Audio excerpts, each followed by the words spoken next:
Let us consider how to stir up one another to love and good works.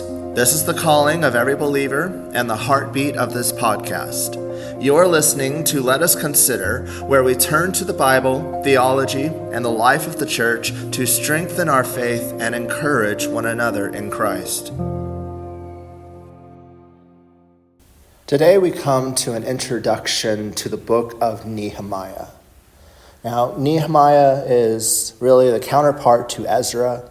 Really, in the beginning, they were viewed as a solitary, unified work, just often called Ezra. And there's a little bit more history to it than that. You can go and check it out. It's actually really interesting. But Ezra and Nehemiah as a whole is an obvious literary unit. You can tell just by a very cursory reading. They speak about the same things. They have much in common life-wise. They were both coming out of the Babylonian captivity, coming under the orders of King Artaxerxes in order to help the rebuilding and purification of Jerusalem. And so I've given it the same key word as I gave to Ezra, which was rebuilding. And the purpose of Nehemiah, just to break them apart, as they are in our Bibles and in almost every Bible today, but to give a purpose to Nehemiah that is its own, is that it was to describe the rebuilding of Jerusalem's walls, as well as the spiritual reforms of the people under the governorship of Nehemiah and the priesthood of Ezra. And Nehemiah then is in two parts. The first part are the first 12 chapters, and that's his first term as governor. And then chapter 13 describes his second term as governor. Now, we probably could break that up just a little bit better. This is an outline that was passed down to me, and it has worked because it helps to show the differences in the time of the book. But really, chapter by chapter may be your best bet for understanding kind of the flow of the book. And so we're going to go through that as we often do, going chapter by chapter. There's only 13 chapters, so it's not really all that difficult. Now, just a couple of interesting things that I wrote down. First of all is once they got rebuilding the wall, it only took 52 days to rebuild the wall. This was something that is very often in my life. I put it off. And then when I get to it, it only takes a little tiny bit of time. And I don't know that was really why the Jews did not build the wall. They were afraid of all of the opposition that would happen when they started to build the wall. And it came true. The opposition did come when they started to build the wall. And so they had put it off all this time. Now, according to the book, this is another interesting thing I found. There were 8 problems that Nehemiah faced building the wall. And if you're preparing a Sunday school lesson or something, you should write this down because this will preach. First of all, he faced ridicule. He faced wrath. He faced discouragement. Fourth, he faced fear and internal strife. Sixth, he faced laziness, satanic subtlety and compromise. And finally, he faced lying prophets. Like I said, if you want to write all this down, that's for free. That's a great Sunday school lesson if you wanted to teach that. 8 problems Nehemiah faced building the wall. 8 problems you will probably face in your life as a Christian. 8 oppositions, 8 adversities. That will preach.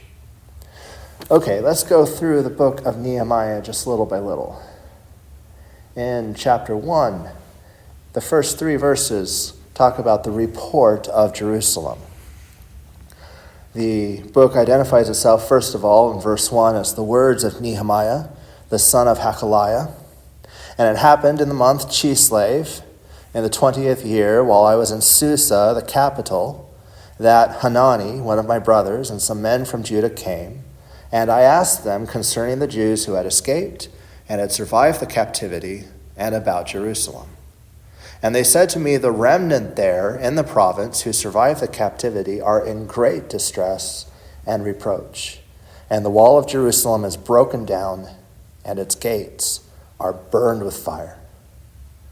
And then in verses 4 through 11, there's Nehemiah's prayer that ends the chapter out. In verse 4, when I heard these words, I sat down and wept and mourned for days. And I was fasting and praying before the God of heaven. And as I read through Nehemiah again this week, this was very convicting to me. How often in my life have I taken days to mourn over something? How many times have I taken days to pray and to fast and to be before the Lord and to be interceding and pleading with the Lord? And we only get a taste of Nehemiah's prayers here. But you can tell this man was a man of prayer before this. He is a godly man. And at the end, he identifies himself also as the cupbearer to the king. And so not only was he praying and fasting and grieving for the city and for the sin of his people, he also realized he was in a position to do something about it. So in chapter 2, he goes to Artaxerxes, who is king, and he asks for leave. And even in that, in verse 4, I think most of us are familiar with what's often called an arrow prayer. That's at least how I've heard it before, how he just quickly prayed in his heart and just pray that God would give him success. It doesn't actually say what he prayed, just said he prayed to the God of heaven right there in his heart when the king asks, what would you have me do for you? And so he asks that the king would give him some leave, and the king sends him away. And he even gets the king to send him letters. So he, in verse 9, comes to the governors and the provinces beyond the river and gives them the letters from the king. And he goes to Jerusalem in verse 11, and he's there in Jerusalem for 3 days. And he goes and he walks around the wall, and he inspects the wall and sees that there's a lot of work to do with the wall. In fact, he can't even get around one part of the wall, so he has to come back later on foot. And so, verse 17, he goes to the leaders, the officials, and he says, you see the bad situation we are in, that Jerusalem is desolate and its gates are burned by fire. Come, let us rebuild the wall of Jerusalem, so that we will no longer be a reproach. I told them how the hand of my God had been favorable to me, and also about the king's words which he had spoken to me. Then they said, let us arise and build, so they put their hands to the good work. And immediately there was opposition. Verse 19 talks about Sanballat, the Horonite, and Tobiah, the Ammonite official, and Geshem, the Arab. They were mocking and despising the people, saying, what is this thing you are doing? Are you rebelling against the king?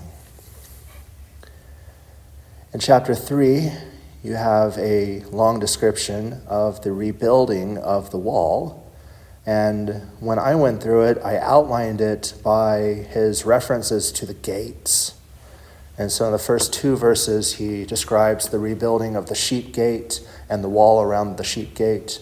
In verses 3 through 5 is the fish gate. In verses 6 through 12, they rebuild the old gate.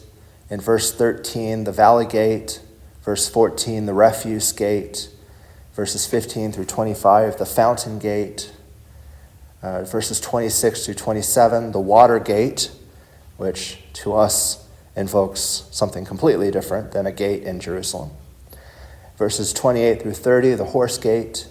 Verse 31, the inspection gate. And verse 32, the sheep gate. And so he lists off all these gates and who is working on them and who is working on the wall around all of it. And then chapter 4, we meet more opposition.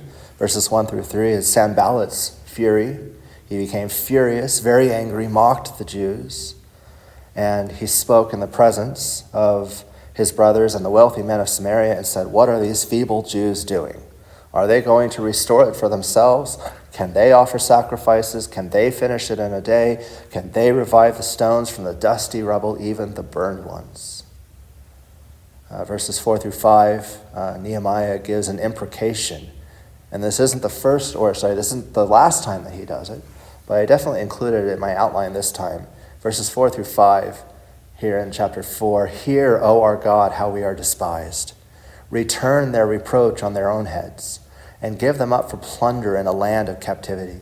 Do not forgive their iniquity. Do not let their sin be blotted out before you, for they have demoralized the builders." Verses 6 through 13 talks about the fear of the Jews. And so they built the whole wall joined together to half its height. And then they are praying because of the continual opposition of Sanballat. And then Nehemiah orders them in verses 14 through 23 to work with weapons in hand. And so this is probably the most famous part of the story in Nehemiah, is that they were working with a tool in one hand and a sword in the other. And then at times, they were half of them working and half of them holding spears. And they would work from dawn until nighttime. And so they were able to finish it rather quickly. All right, chapter 5. You have infighting in Israel, the outcry of Israel against one another in verses 1 through 5. You have three different groups of people. Some said in verse 2, "We, our sons and our daughters are many, therefore let us eat grain that we may eat and live." And then there were others saying in verse 3, "We are mortgaging our fields, our vineyards, our houses, that we might get grain because of the famine." And then some who were saying, "We've borrowed money for the king's tax on our fields and our vineyards. And our flesh is like the flesh of our brothers, our children like their children. Yet behold, we are forcing our sons and daughters to be slaves. And some of our daughters are forced into bondage already, and we are helpless because our fields and vineyards belong to others." And so there was great impoverishment here at this time. And so Nehemiah, verses 6 through 13, was very angry at this outcry. And I actually love this verse 7. "I consulted with myself, and I contended with the nobles and the rulers, and said to them, 'You are exacting usury, each from his brother. Therefore I held a great assembly against them.'" And he continues to speak to them. And he continues to admonish them.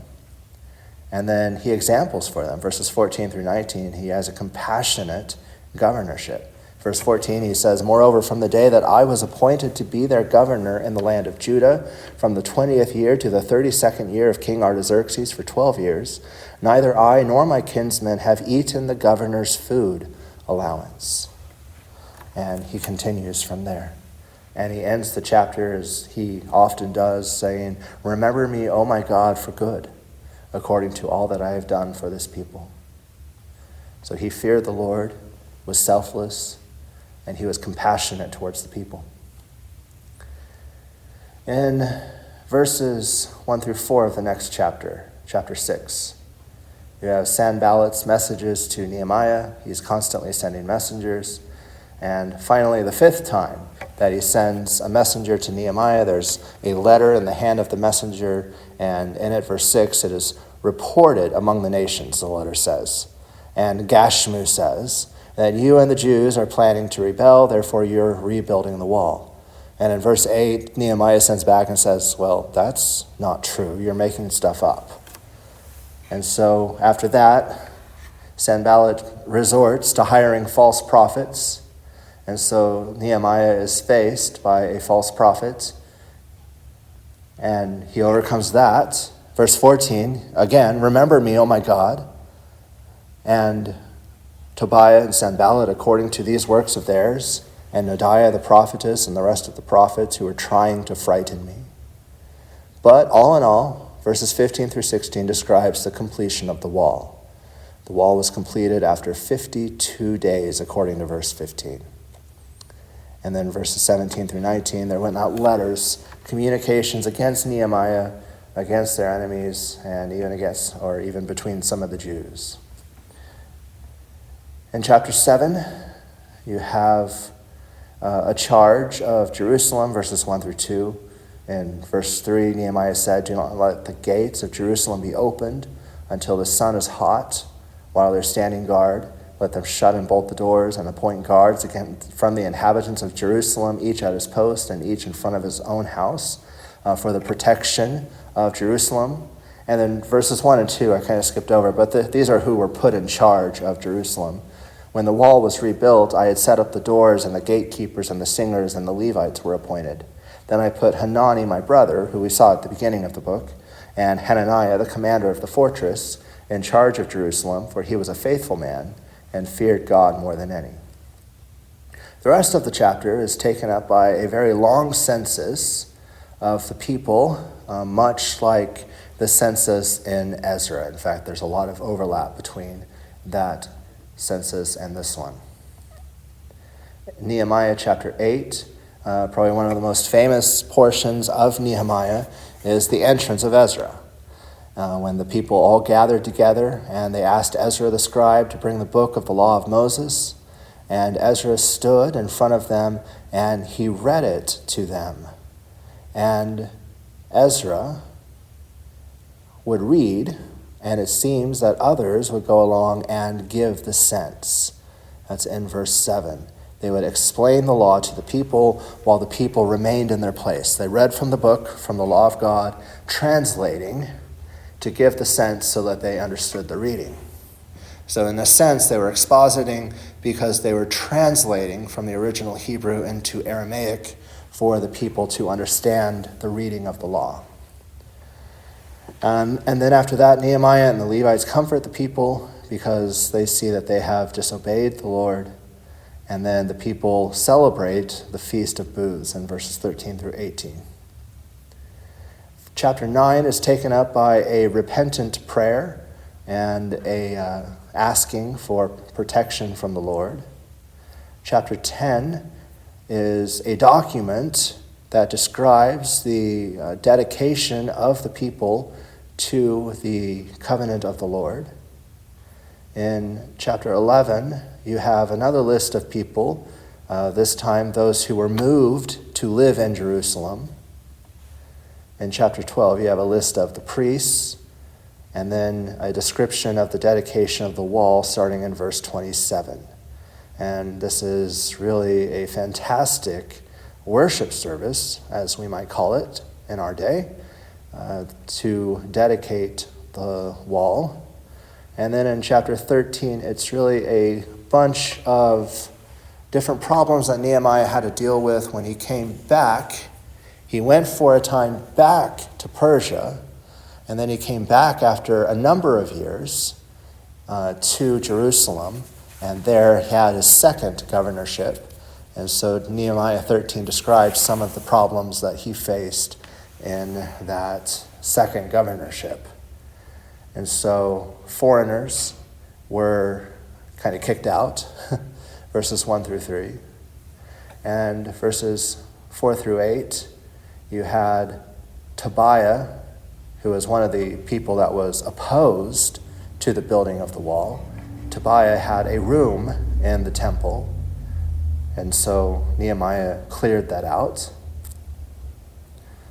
And then verses 9 through 14, Nehemiah reprimands the people for forsaking the house of God. And so he gathers them together and restores them to their posts. Verse 11. And then verses 15 through 22 deals with the people's unfaithfulness to observe the Sabbath, which, as Nehemiah says, is rather crazy since they had just had 70 years in Babylon because they had disobeyed the Sabbath. And of course, now we're about 100 years removed.